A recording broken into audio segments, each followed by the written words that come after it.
안녕하십니까. 오늘은 제5과 공부할 차례입니다. 신명기 서욱의 현대진리. 제가 며칠 전에 왼쪽 발목을 좀 심하게 겹쳐가지고 오늘 또 이렇게 앉아서 말씀드리는 것을 늘 이양해 주시기 바랍니다. 요즘은 휠체어를 타고 다닙니다. 감사합니다. 자, 신명기 서욱의 현대진리. 오늘은 이 모세가 그걸 십계명 돌판을 받아서 내려오다가 저 산 아래서 벌어지고 있는 아주 낯선 장면 때문에 그만 돌비를 집어 던지는 아주 비참한 광경입니다. 하나님의 언약을 파괴하는 그런 상징적인 행위입니다. 오늘 제5과 내 문 안에 유하는 나그네. 제가 오늘 저 그림을 이게 좀 이색적인 그림을 갖다 넣었는데요.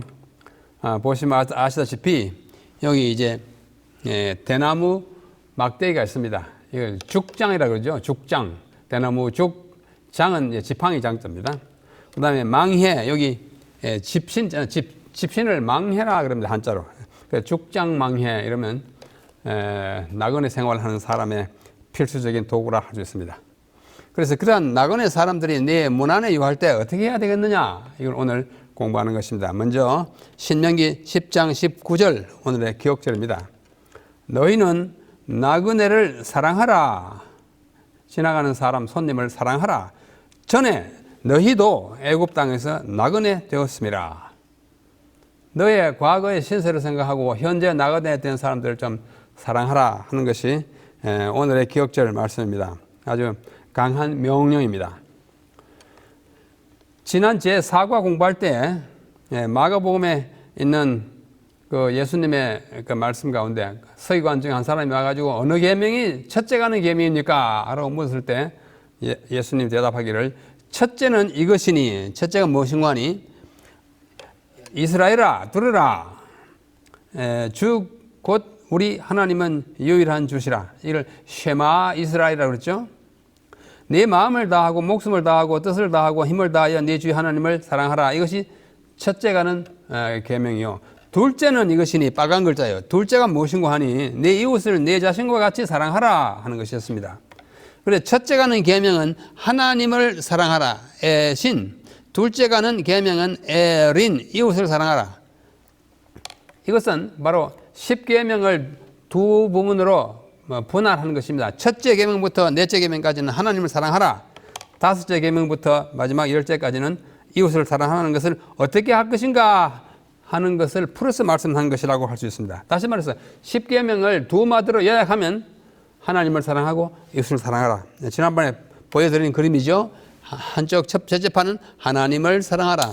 둘째 판은 이웃을 사랑하라. 이것을 사랑이라고 하는 이 하트 모양을 이렇게 씌우면 이렇게. 그런데 이 중에서 이웃에게 포함되는 아주 중요한 부분을 오늘 제5과에서 공부합니다. 이웃을 사랑하라. 네 몸같이. 도대체 이웃이 누구냐? 오늘 신명기 10장에 아주 잘 나타나고 있습니다. 먼저 첫째 날 일요일의 제목은 너희 마음의 할례를 행하라. 할례는 보통 몸에 행합니다만 네 마음에 하라고 말씀하십니다. 우리가 앞에서 본 신명기 9장에는 이스라엘아 들으라 이렇게 시작합니다. 이게 또 쉐마 이스라엘이에요. 그렇게 시작합니다. 그렇게 시작하는 것이 여러 개 있어요. 지난 날을 회고하면서 이스라엘이 얼마나 완악하고 죄되었는지 모세가 두 번 40일을 금식하고 10계명을 받아온 그 내력을 쭉 말씀하셨습니다. 9장에 보면. 그 다음에 오늘 우리가 주로 공부하는 제10장에는 1절, 2절 그때에 말하자면 모세가 이와 같은 일들을 잘 설명하고 난 다음에 여호와께서 내게 이르시기를 너는 처음과 같은 두 돌판을 다듬어 가지고 산에 올라 내게로 나오고 또 나무 궤 하나를 만들어라.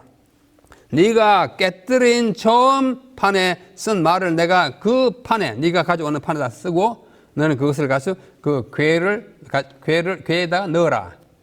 궤는 만들어 가지고 두고 돌판은 만들어 가지고 산에 올라가서 그 깨뜨려 버진 10계명을 다시 써가지고 내려줄 테니까 그 안에 이 궤 안에 말하자면 법궤 같은 것이죠.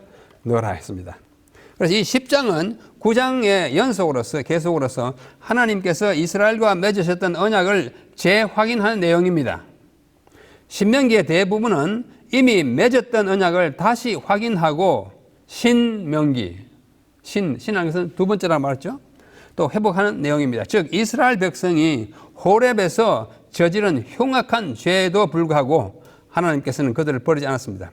흉악한 죄란 뭐예요? 우상을 만들어가지고 난리를 치던 그걸 보고도 또 한 번 기회를 주고 그를 당장 다 죽이지 않았습니다. 모세는 산에서 내려오다가 백성이 금송아지를 만들어 놓고 거기에 절하면서 난리를 치는 것을 보고 격분하여 10계명이 기록된 두 돌판을 내던져 깨뜨렸는데 이 행동은 바로 깨진 언약을 상징하는 것이었습니다. 여기 부조와 선지자 322페이지에 말씀 분명히 합니다. 백성들의 범죄에 대한 그의 혐오감, 모세의 혐오. 백성이 송아지 만들어서 꽹과를 치고 절하고 하는 걸 보고 뭐 생겼어요? 혐오감. 저건 아닌데 하나님을 버리고 어떻게 저런 짓을 하나? 그 마음을 보이기 위하여 그는 돌비를 내던졌다. 그러자 그것은 백성들의 목전에서 깨지고 말았다.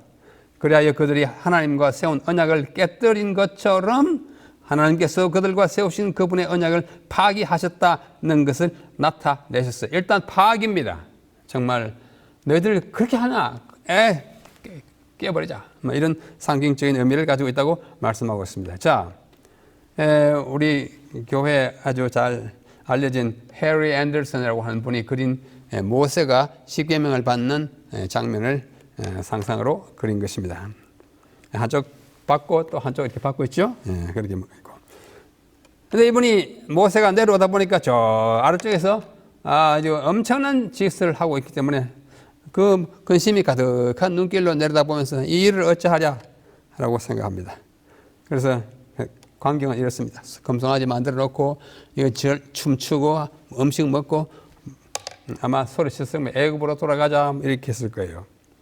그래서 어떤 사람이 금송아지 아마 이 비슷했을 것이다. 꼭 이건 아니고요. 이런 상상으로 그린 그림들이 우리가 좀 더 구체적으로 그 장면을 생각하게 합니다. 자, 이것이 모세가 저 밑에 있는 광경을 보고 금송아지 있죠? 내리치는 장면을 또 그림으로 그렸습니다. 제가 그림을 좀 자주 이용합니다만은 그림은 저 개인에게 관한 한 그냥 글만 보기보다는 확실히 그 각인 또는 그 감명을 더 깊게 하는데 효과가 있어서 여러분에게도 그러리라 믿고 이렇게 합니다. 자, 모두 화가들이 각각 10계명 돌비를 어떻게 집어 던졌는지를 이렇게도 그리고 저렇게도 그리고 그렸어요. 또 여기 그 유명한 렘브란트, 네덜란드의 렘브란트라고 하는 화가는 저 내리치는 장면을 이렇게 했고, 또 이거는 미켈란젤로가 한 조각입니다만은, 자, 이 모세, 미켈란젤로가 조각한 모세의 특징은 무엇입니까?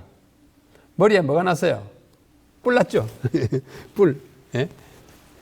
저 뿔에 대해서 해석과 추측이 상당히 여러 가지 있습니다. 제가 보기에는 뿔 난 것은 뭐야? 저 사람 뿔 났다 하면 뭐야? 화난 거죠. 10계명을 내려칠 때 그런 격분을 여기다 반영하지 않나 생각합니다. 그래서 그 결과는 이렇게 돌배가 딱 깨떨어졌다. 이것까지 그림으로 나타내는 분이 있습니다. 그래서 돌비에 새겨가지고는 깨졌으니까 이제는 어디다 새겨요? 마음에 새겨라. 신명기 10장 14절로 16절. 하늘과 모든 하늘의 하늘과 땅과 그 위의 만물은 본래 네 하나님 여호와께 속한 것이로되 여호와께서 오직 네 조상들을 기뻐하시고 그들을 사랑하사 그들의 후손인 너희를 만민 중에서 택하셨음이 오늘과 같으니라.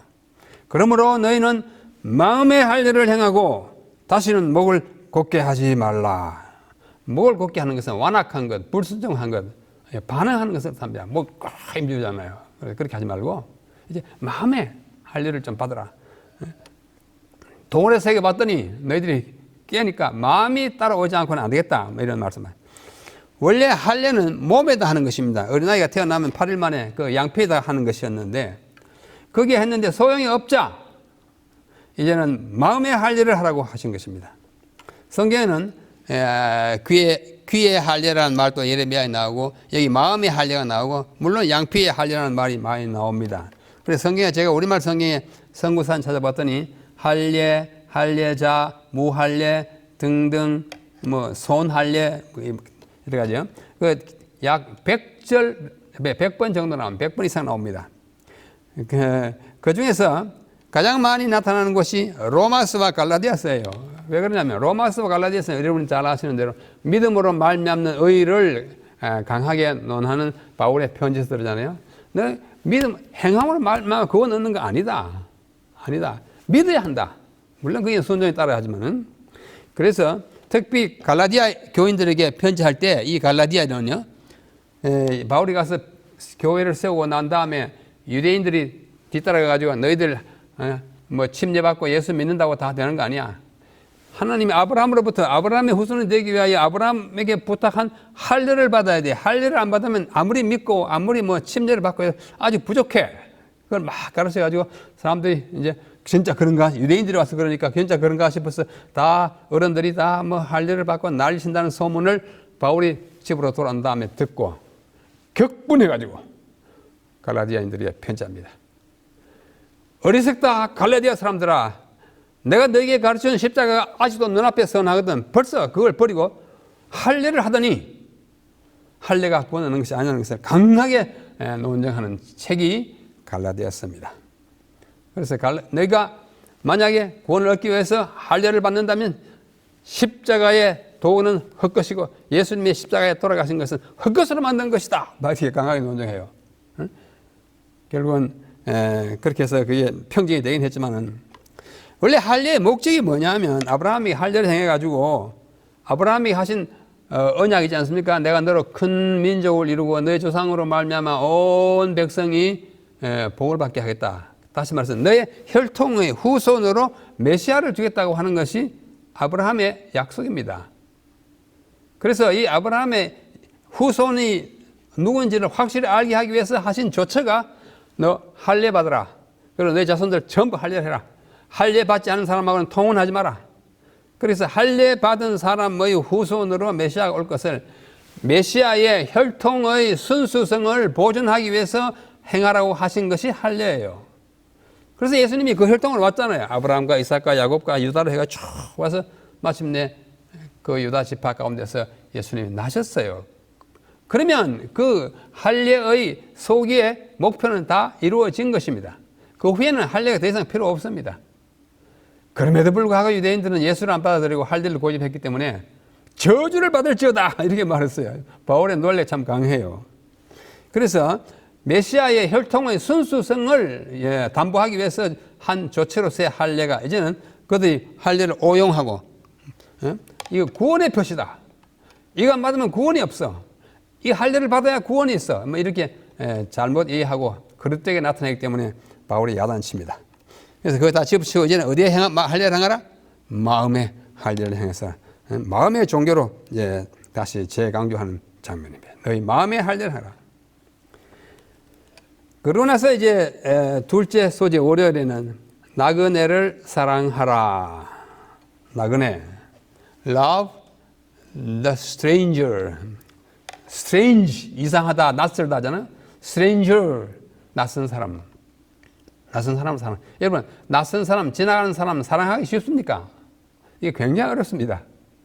알지도 못하고 사랑하냐? 이렇게 할 거예요. 그러나 그 중심을 우리가 이해하면. 여기 신명기 10장 17절로 19절을 보십시오. 너희 하나님 여호와는 신 가운데 신이시며 신 중에 신이요 주 가운데 주요 만주의 주요 크고 능하시며 어려우신 하나님이라. 하나님이 어떤 분인지를 쭉 설명합니다. 이 굉장히 중요한 구절이에요. 첫째, 하나님 어떤 분이에요? 신 가운데 최고의 신이고 주 가운데 만주의 주예요. 그런데 그분은 어떤 분이냐?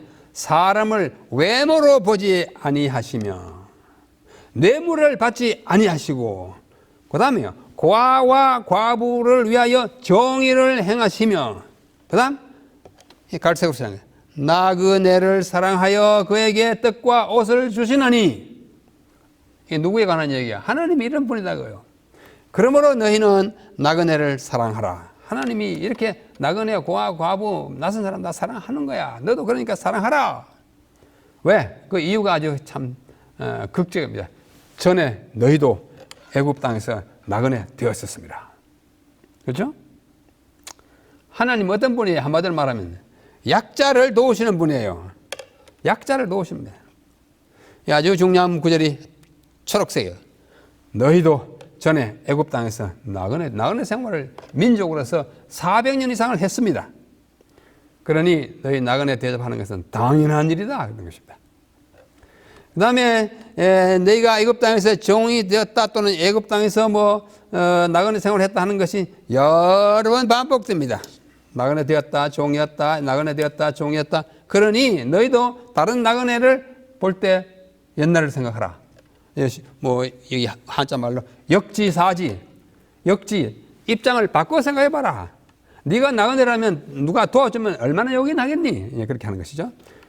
너희가 대접을 받고자 하는 대로 대접하라. 그죠? 이게 마태복음 7장 12절에 소위 황금률이잖아요. 우리가 나그네 되면 누가 나에게 밥 한 그릇 주고 따뜻한 잠자리를 준다면 얼마나 고맙겠느냐. 그거 생각하고 늘 좀 그렇게 해보라 하는 것입니다. 나그네 시절에 대접을 받아본 사람은 나그네들을 잘 대접합니다. 저기 얘가 로마와 비엔에서 했는데, 제가 오래전에 미국에서 공부할 때 이제 유럽에 공부하러 일찍 가게 됐는데, 그래서 여러 도시를 방문한 중에 제가 로마와 비엔에서 받은 나그네 대접에 대해서는 평생 잊지 못합니다. 제가 어느 날 안식일에 갔더니, 로마의 교회에 갔더니 처음 갔어요. 로마라는 시에. 1987년입니다.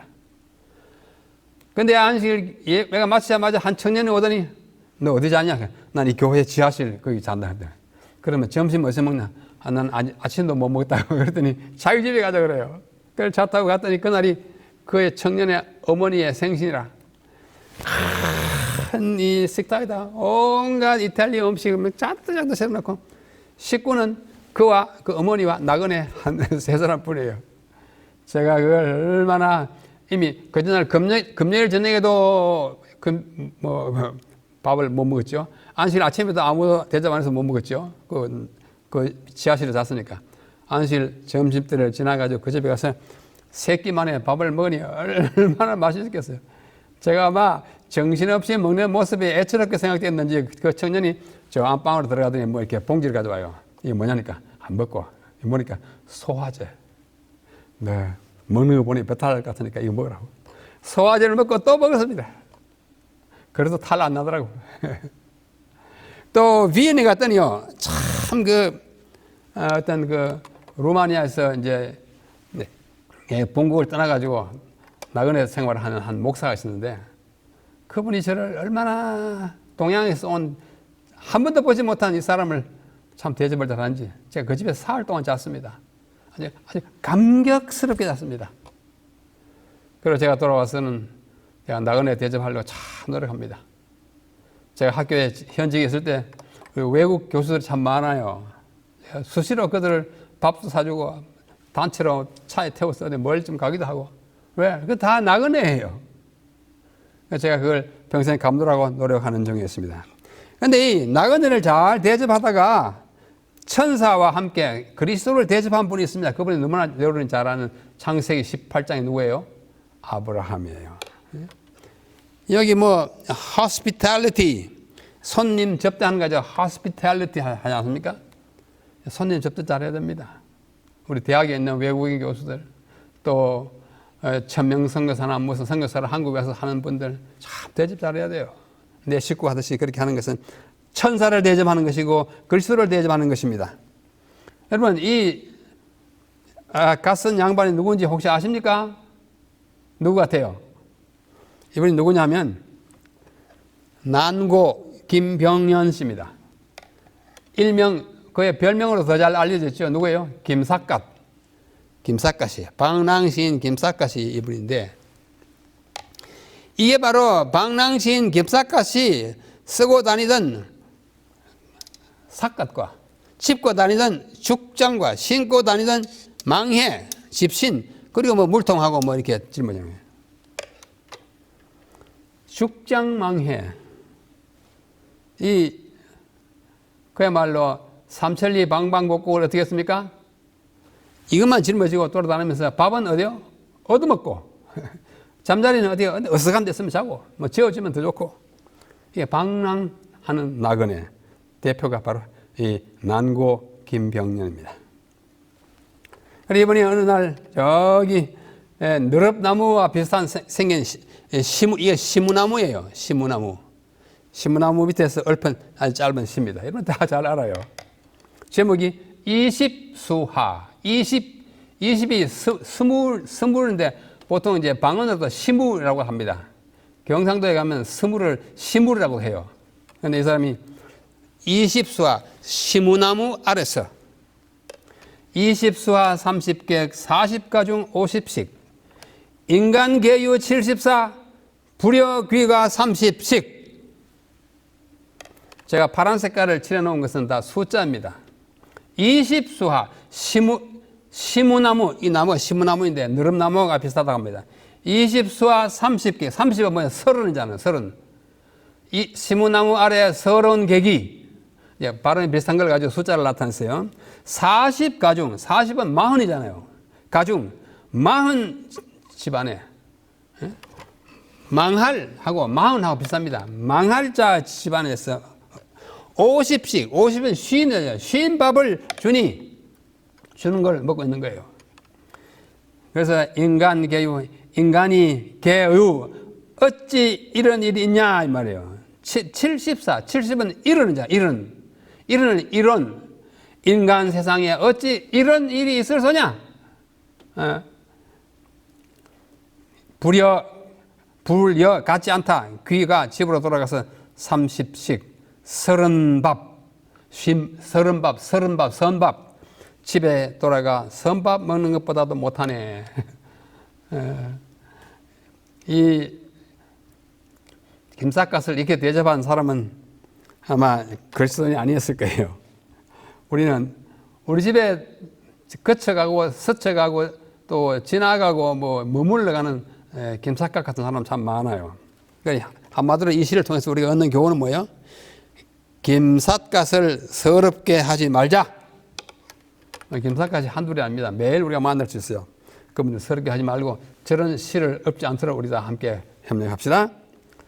자, 김삿갓 많아요. 이런 사람들. 예? 구걸하는 사람. 또 노숙자 참 많지 않습니까? 적어도 우리 집에 들어올 때는 대접을 해야 하는 것입니다. 여기 롯의 경우도 있어요. 아까는 아브라함의 경우를 이야기했는데 롯은 그 아브라함의 조카잖아요. 이 조카가 아브라함에게서 참 좋은 것을 많이 배웠어요. 만약 롯이 아브라함에게 그런 같은 것을 배우지 않았더라면 롯도 소돔과 고모라에서 죽었을 것입니다. 여기 부조와 선지자 158페이지 보면은 황혼역해 낯선 사람 둘이, 이 둘은 아까 18장 창세기 18장에서 아브라함에게 대접받던 그 천사들이에요. 둘이 성문 가까이 이르렀다. 이제는 소돔으로 온 것입니다. 그들은 언뜻 보기에 소돔에서 밤을 새러 온 여행자들처럼 보였다. 아무도 그 초라한 행인들이 하나님의 심판의 사자들이라는 것은 알아챌 수 없었으며 들뜨고 경솔한 군중은 이 하늘의 자자들을 취급하는 일을 통하여 자신들이 바로 그 밤에 그들의 자랑스러운 도시를 멸망케 한 죄악의 절정에 도달하려는 것을 꿈에도 생각하지 못했다. 그러나 그 낯선 행인들에게 친절하게 주의를 기울이고 그들에게 자신의 집으로 초청한 사람은, 그들을 자신의 집으로 초청한 사람이 있었다. 롯입니다. 롯은 그들의 참 신분을 알지 못하였으나, 이분 천사들이라는 걸 몰랐어요. 그냥 나그네, 하룻밤 자고 가는 나그네인가 보다 했으나, 그에게는 예절과 후대, hospitality, 예절과 후대의 습관이 있었다. 이 예절과 후대의 습관은 그의 삼촌, 그의 종교의 일부분이었고, 아브라함의 삼촌의 모본에서 배운 교훈이었다. 그가 예절의 정신을 배양하지 않았더라면 나머지 소돔 사람들과 함께 멸망당하도록 내버려졌을 것이다. 많은 가정에서 낯선 사람, 나그네에게 문을 닫음으로 축복과 평화와 희망을 가져왔을 하나님의 사자를 내쫓았다. 굉장히 강한 구원면입니다. 사실 나그네는 우리 집에 굴러 들어오는 축복이라고 할 수 있는데 작은 이후로 우리가 좀 더 대접을 잘 하십시다. 그 다음에 화요일 기억하라. 성경에 제가 이게 준비하면서 세봤어요. 성경에 기억하라는 말이 27회 나옵니다. 우리말 성경에. 근데 신명기에는 10번 나와요. 그 중에 뭐 3분의 1 넘게 기억하라는 것이 신명기에 더 많이 됐어요. 그 기억하라는 예를 쭉 적어봤습니다. 다 읽진 않겠지만은 너는 기억하라. 네가 애굽 땅에서 종이 되었다. 7장 19절 내 하나님 여호와께서 너를 인도하는 그 강한 손과 편팔을 기억하라. 그 다음에 8장 2절 하나님 여호와께서 40년 동안 내 광야길을 내게 걷게 하신 것을 기억하라. 네 하나님 여호와를 기억하라. 자꾸 너는 광야에서 여호와를 경롭게 하던 너의 과거의 일을 기억하라. 잊지 말고 기억하라. 15장 15절 애굽 땅에서 종이 되었던 것과 네 하나님 여호와께서 너를 속량하셨음을 기억하라. 또 기억하라. 생각하라. 기억하라.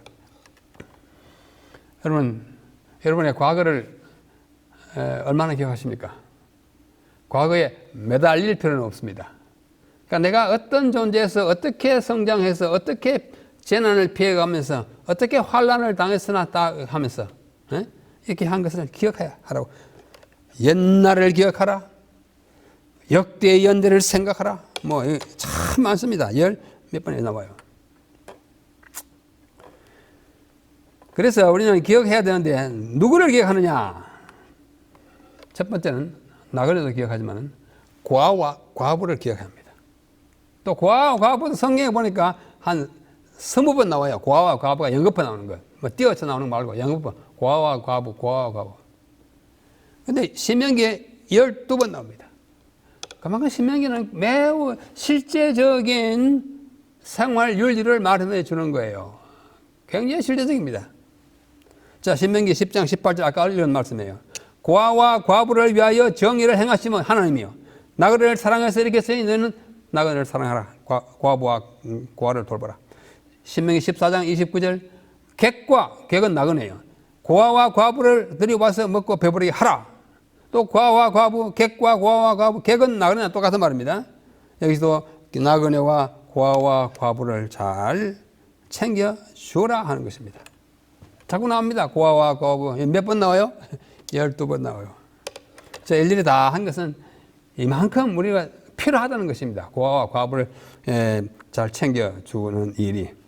마지막으로 27장 19절에 보면 객이나 고아나 과부의 송사를 억울하게 하지 말라.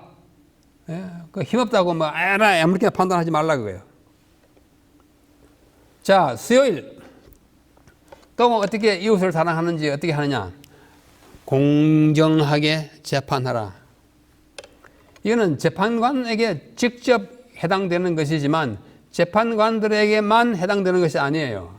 자, 먼저는 재판장들입니다. 내가 그때에 너희의 재판장들에게 명하니 이르기를 너희가 너희의 형제 중에서 송사를 들을 때에 쌍방간에 공정히 판결할 것이며 또 외국인도 공정하게 대할 것이며 외국인 다 나그네잖아요. 그죠? 그 다음에 16장 19절 너는 재판을 굽게 하지 마라. 그 다음에 뇌물을 받지 말라. 객이나 고아의 송사를 억울하게 하지 마라. 똑같은 거예요. 요즘 흔히 뭐 신문에도 나오고 자주 입에 오른내리는 말 가운데 뭐가 있습니까? 유전 무죄. 돈이 있으면 죄가 없고 무전 유죄. 돈이 없으면 죄를 받는다. 제가 이 유자를 잘못 썼네요. 요 유자는 요 유자라 해야 되는데. 자, 하여튼 이게 무슨 말입니까? 재판이 판사나 검사가 판단을 할 때 뭐예요? 아, 권력 있고 돈 많은 사람은 봐주고 막 벌을 막 때려도 찍소리 못할 사람은 막 하고 이렇게 안 된다 그거예요. 이게 정말 하나님께 벌 받을 일입니다. 그럼 정치 판사, 정치 검사 지금 뭐 대통령 선거를 앞두고 많은 판단해야 될 게 많잖아요. 정말 판사들이 저기사로 잘해야 됩니다. 판사. 그러나 그뿐만 아니에요. 우리가 개인을 판단할 때도 뭐 벌을 내릴 권한은 없지 않다 판단할 때도 너무 이렇게 한쪽으로만 치우치게 판단하는 것은 절대 안 되는 것입니다. 그래서 목요일 소재 가보면 하나님 앞에 경건한 정결한 경건, 영어로는 보면 pure religion before God, 하나님 앞에서의 순수한 순결한 종교를 경건으로 번역이 되었습니다. 여기 신명기에도 나와 있고 좀 있으면 야고보서에 더 구체적으로 나오는데 신명기 24장에 막 이야기합니다. 다 읽지 않겠어요. 뭐라 그랬습니까? 내가 이웃에 집에 구워줄 때 좀 잘 구워주고 너무 닥달하지 마라. 또 전단물 보정물 해가지고 막 하지 마라. 특별히 그 집에 가장 요긴한 거 그걸 막 보정물로 딱 가지고 돈 구워주고 그렇게 하지 마라. 특별히 맷돌을 전당하지 말라 그랬어요. 맷돌을 갈아야 밥을 먹는데 돈 얼마 구워주고 맷돌을 가져보면 그 집 저녁에 밥을 해 먹을 수 없는 거예요. 그건 하지 마라. 하나님이 참 또 의복 같은 거 떼앗지 마라. 추워서 어떻게 자냐. 그렇죠? 생활 필수품은 절대로 건들지 말고 필요할 때 돈을 꽂았다 넉넉할 때 받아라. 자비로우라 하는 것입니다. 그 다음에 뭐 품삯을 옆집 와서 일을 했으면 삭슬 내일까지 미루지 말고 해가 지기 전에 줘서 그걸 가지고 집에 가서 가족들과 함께 먹고 살게 하라. 한마디로 말하면 자비를 베풀면서 살아라고 하는 것입니다. 너무 각박하게 하지 말라는 거예요. 우리도 한때서 가난했잖아요. 저기 어떻게 길거리에 그 콩나물나 무슨 뭐 채소 넣고 파는 사람들의 사면서 빡빡 깎지 말고 어지간하면 달라는 대로 다 주고 좀 넉넉하게 품위 있게 그렇게 살아라고 하는 것입니다. 약자와 빈자와 불우한 자들을 배려하면서 살아라. 주님이 우리를 그렇게 배려하셔서 구원하셨잖아요. 이게 아주 고상한 말 하나 있어요. noblesse oblige. 이게 프랑스 말입니다만 영어에도 다 씁니다. noblesse oblige. noblesse는 noblesse 왔고 oblige는 obligation에서 왔습니다. 뭐 쉽게 말하면 아주 고상한 의무 그런 뜻입니다. 의무로서의 고상함 그게 뭔가? 그리스도인이면 그리스도인답게, 부자면 부자답게 가난한 사람들 도우면서 살아라는 것입니다. 그렇지 않으면 우리가 너무 각박해져요. 너무 참 시시제 말로 너무 째째하게 살면 이게 참 그리스도인이 참 곤란합니다.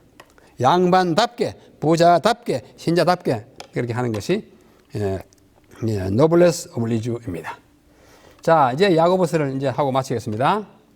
보시면 야고보서 1장 27절부터 2장 11절까지 쭉 흘러가는데 제가 다 읽지 않겠어요. 그러나 1장 27절이 가장 중요합니다. 마지막 절이죠. 1장에. 하나님 아버지 앞에서 정결하고 더러움이 없는 경건은 religion은 곧 뭐야? 과와 과부를 그 환난 중에서 돌보고 또 자기를 지켜 세속에 물들지 않는 것. 이 두 가지인데요. 과와 과부를 돌보고 세속에 물들지 않는 이것이 참된 경건, 참된 신앙 또는 종교라는 뜻입니다. 그러면서 이 장에 들어가면은 여러 가지를 열거해요. 열거합니다. 내 형제들아 영광의 주 곧 우리 주 예수 그리스도에 대한 믿음을 너희가 가졌느니 사람을 차별하여 대하지 마라. 부자라고 뭐 이렇게 얼씬하지 말고 가난하다고 무시하지 말고 빽 없고 권력 없다고 짓밟지 말고 차별 없이. 만일 너희 교회당에 옷 잘 입고 뭐 이렇게 막 해가지고 오면 아이고 여기 앉으십시오. 그렇게 하는 게 좋지만은 가난한 사람들까지 그렇게 할 수 있는 것이 그게 참된 너희끼리 서로 차별하지 말며 여기도 차별하지 말고 차별하지 말 악한 생각으로 판단하지 말고 형제들아 하나님이 우리 가난한 자를 어떻게 했는지 한번 생각하면서 하여라. 또 자기를 사랑하는 자들에게 약속하신 나라를 상속으로 받게 하지 않느냐. 누가요? 가난한 자도 업신여김을 받는 자도 다 하나님을 위하여 하나님의 나라에 들어갈 후보인 것입니다. 2장 6절 5절 너희는 도리어 가난한 자를 업신여겼도다. 그렇게 하면 안 된다고요. 부자는 너희를 억압하고 법정을 끌고 왔는데 가난한 자들은 너희들에게 끼친 해가 뭐 있느냐? 그렇게 하지 말라고요. 너희가 만일 성경에 기록된 바 내 이웃을 내 몸과 같이 하라 하신 최고의 법. 야고보는 이것을 최고의 법, 최고의 법이랍니다. 뭐가요? 내 이웃을 내 몸같이 하라. 이게 가장 어려워요, 사실. 그래서 그렇게 하면 잘하는데 너희가 만일 사람을 또 차별하여 대하면 죄를 짓는 것이다. 누구든지 온 율법을 지키다 하나 잘못하면 다 범하는 건 마찬가지 아니냐? 이거 제가 말했습니다. 야고보서 1장 27절부터 여기 2장 11절까지 를 한마디로 요약하면 뭘까요? 여러분 한번 생각해 보자. 한마디로 뭐예요? 야고보가 지금 무슨 말 하는 거예요? 제보고 요약하라 그러면 차별 대우 절대 금지. 예? 차별 대우 안 돼요. 가난하나 부자나 똑같이 돼야 돼요. 교회 전도도 마찬가지입니다. 차별 대우는 참된 경건과 순수한 믿음과는 거리가 멉니다. 차별 대우 절대 금지. 이것이 오늘 우리에게 주는 마지막 명령입니다. 아까는 뭐요? 김삿갓을 서럽게 하지 말라. 둘째는 뭐요? 차별 대우 절대 하지 말라. 이것이 제5가의 요점입니다. 여기 엘렌 화이트이 쓴 교회 정은 제2권 25페이지를 읽고 마치겠습니다. 가난한 자와 궁핍한 자와 고통당하는 자들에 대한 친절한 말, 자비로운 행동, 부드러운 관심과 같은 선한 행위들은 그리스도께서 우리에게 맺히기를 요구하는 열매들이다. 참 좋은 말씀이잖아요. 자비로운 행동, 친절한 말. 실망과 슬픔에 눌려있는 사람들을 마음으로 동정하고 궁핍한 자들에게 손으로 봉사하며 벗은 자들을 입히고 나그네를 영접하여 그대의 방에 앉히고. 참 어렵지만 참 중요합니다. 그대의 마음의 한자리를 내어줄 때 천사들은 아주 가까이 오게 되고 하늘에서는 화답하는 노래가 울려 퍼진다. 뭐 할 때? 나그네를 우리 마음의 한자리에, 우리 방의 한자리에 모실 때 너는 진정한 하늘 백성이다 그거예요. 진정으로 구원받은 자의 특징이다. 이렇게 하면서 오늘 제5가를 끝마칩니다. 내 집에 잠시 들러가는 나그네 누구요? 김삿갓 같은 사람 좀 잘 돌봐라고. 잘 적어도 쉰밥 주지 말고 따뜻한 밥 한 그릇 주세요. 에? 오늘 제목이 뭐 이건 아니면은 내 집에 잠시 들어가는 나그네. 오늘 진짜 제목은 내 문안을 유하는 격입니다. 우리 모두 정말 아름다운 그리스도의 마음을 반영하면서 억울한 자를 도와주고 연약한 자를 동정하고 가난한 자를 도와줘서 내 이웃을 내 몸과 같이 사랑하라는 예수님의 말씀, 특별히 신명기 10장에 있는 그 모든 말씀 차별 대우하지 말고 잘 함으로써 우리가 다 하나님 앞에 자녀라는 사실을 인정하는 그러한 우리의 믿음에 좀 업그레이드된 그런 경지에 나가게 되기를 간절히 바랍니다. 다음 제6과에 다시 뵙겠습니다. 한 주일 동안 안녕히 계십시오.